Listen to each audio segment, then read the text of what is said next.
Welcome Home, un barrio alegre, colorido y divertido, donde todos sus habitantes conviven en total paz y armonía, o al menos eso es lo que parece, aunque en el fondo este vecindario oculta un horrible secreto. En esta serie de vídeos estaré analizando a los diferentes vecinos que conviven en este lugar. Hoy le toca el turno a Poppy. Poppy Partridge, probablemente la vecina más agotadora, frenética y emplumada de Welcome Home. Al fin y al cabo, es la gallina residente, por así decirlo.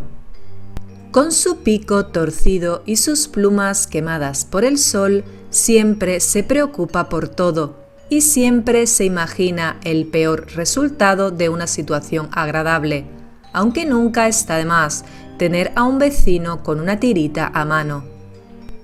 En los viejos guiones se esbozaba que Poppy había vivido con su familia en un nido escondido en la hondonada de un árbol en lo más profundo del bosque, pero que pronto este nido se le quedaría pequeño y se mudaría a un granero vacío en Home, al que le daría ese toque de pájaro.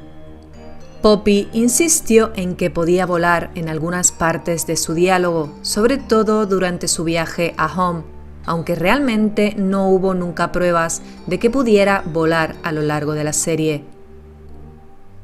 Tampoco nos queda claro qué tipo de pájaro es, aunque ella misma ha declarado que es un poco flamenco por parte de padre y un poco gallina por parte de madre, pero también señaló que es difícil seguir la pista de un árbol genealógico, pues muchos pájaros caben en los árboles, ya sabes. ¿Nos estás insinuando lo que creo que nos estás insinuando, Poppy? Sea como fuere, su diseño tiene un gran parecido con cierto personaje de otro show que ya todos conocemos. Su papel en el vecindario parece ser importante, pues Poppy siente mucho cariño por sus vecinos y debido a su carácter maternal y protector suele actuar como la madre de todos, cuidando de que sus polluelos no se hagan daño. Esto podemos verlo en el arte conceptual, donde suele mostrarse cariñosa, incluso con Wally. Cabe mencionar esta imagen, donde, de ser canónica, se nos insinúa que ella y Barnaby podrían estar filtreando, cosa que me parece tener mucho sentido, pues ambos son los únicos animales del show y son parecidos en tamaño. La marioneta de Poppy es una marioneta andante que, según el trabajo conceptual, medía unos 2,5 metros, pero aún no se han encontrado fotografías de su altura.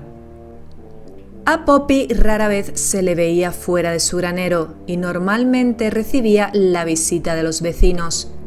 Muchos de sus segmentos se centraban en la repostería, aunque también se la ha visto tejiendo, pero no tenía un ayudante de carne y hueso, por lo que a menudo eran otras marionetas las que hacían su trabajo en diversas representaciones. Las ilustraciones señalan que algunos posibles ayudantes eran Frank, Eddie, Howdy y Sally. En el contexto del programa, esto se debía a que tenía demasiado miedo para utilizar aparatos, ya que, como vemos, es bastante asustadiza. El hecho de que nunca salga del granero y su actitud confiada y materna con el resto de marionetas me lleva a pensar que, de ser verdad que Wally esté acabando con el resto de marionetas, ella sería el primero de sus objetivos, pues al no salir apenas de su casa, su ausencia no sería tan notoria para el resto y para cuando quisieran darse cuenta ya sería demasiado tarde. Por otra parte, su carácter asustadizo podría haberla puesto en alerta en cuanto a la sospechosa actitud de Home y la de Wally, provocando que no quiera salir del granero por el miedo que le tiene a la casa. ¿Y vosotros qué pensáis? Dejadme vuestras opiniones en la caja de comentarios, así como el nombre del siguiente personaje que os gustaría que analizase.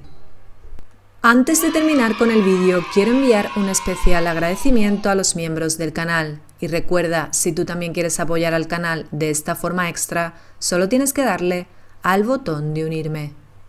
Y esto ha sido la historia de Poppy. Si te ha gustado el vídeo, significa que he cumplido mi propósito. Así que por favor, no te vayas sin valorar mi trabajo. Cualquier apoyo me ayuda a seguir creciendo. Si te ha quedado alguna duda, estaré encantada de responderte en la caja de comentarios. Sin nada más que añadir, me despido hasta nuestra próxima cita.